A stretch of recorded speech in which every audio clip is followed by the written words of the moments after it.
ne sommes pas des diables diaboliques, nous sommes plutôt des farfadets, des corrigans. Donc un peu les farfadets, les elfes d'antan, qui étaient les elfes de maison, qui aidaient à ranger les affaires lorsqu'on était gentil avec eux, mais si on n'était pas gentil avec eux, renversaient toutes les affaires.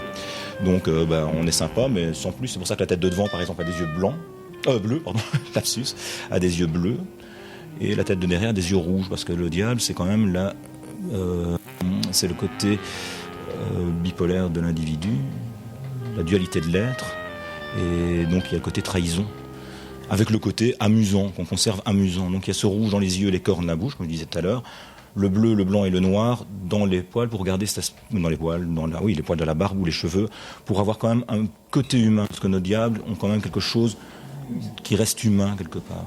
C'est dans un des ateliers des services des travaux de la ville qu'Olivier Dinant peint les nouvelles têtes de diables. Les costumes sont renouvelés plus ou moins tous les 7 ans et en une trentaine d'années, le dessin qui figure sur le dos des acteurs a bien évolué, comme d'ailleurs le costume lui-même. Alors ici, ce sont les têtes de diable qui ont servi jusqu'au début des années 90. Elles ne sont pas de moi. Il y avait juste une tête derrière sur un très très gros tissu, très chaud. On perdait pas mal de litres par combat et pas de tête de devant. Ensuite sont arrivées ces têtes qui ont été créées en 91, qui ont été effectives en 95.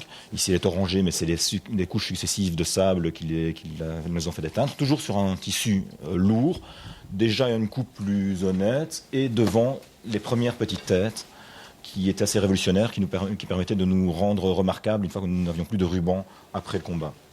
Sont arrivées début année 2000, ces têtes qui n'étaient pas aussi grossières, mais à force de retouches, on va dire qu'elles sont devenues sculpturales, mais pas dans le sens positif du terme, qui étaient déjà plus explosives, parce que justement, d'une tête dépressive, on est arrivé à une tête explosive, sympathique, puis une tête un peu plus percutante, vu la violence intrinsèque de la société, avec par contre des personnages très très doux devant. Et on arrive à la nouvelle. À la déclinaison de la précédente tête, qui est une tête qui a ceci de particulier, qu'elle est symétrique, c'est-à-dire que c'est 2 demi-têtes mises une à côté de l'autre, ce qui n'est pas du tout naturel. On ne va pas aller jusqu'à une ultra-violence, même si la société est de plus en plus violente.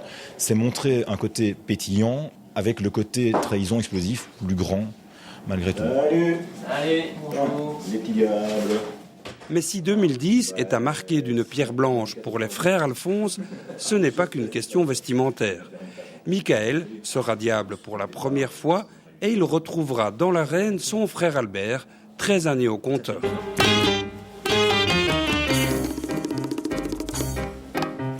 Alors, comment on se sent dans un costume de diable ? Ouais, très bien. Oui. C'est la première fois ? C'est la première fois, oui. Ouais. Alors, l'impression, qu'est-ce que vous allez faire ? Vous allez faire quelques petits exercices pour voir si... Il faut être à l'aise, c'est ça le principal. Oui, le problème, oui, c'est ça, être à l'aise et faire des cumulés.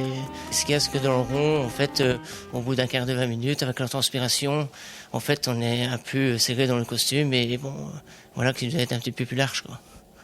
Alors, comment on devient diable et pourquoi on devient diable ?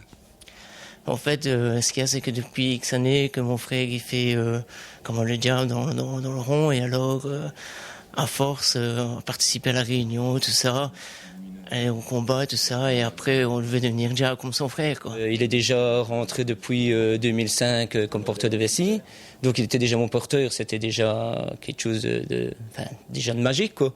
Mais ici, qui rentre comme diable comme moi, c'est fabuleux. Oui, ce sera sûrement une ducasse pas comme les autres, quoi. Pour Olivier Dinant, le combat 2010 sera également teinté d'une émotion particulière, mais pas pour les mêmes raisons.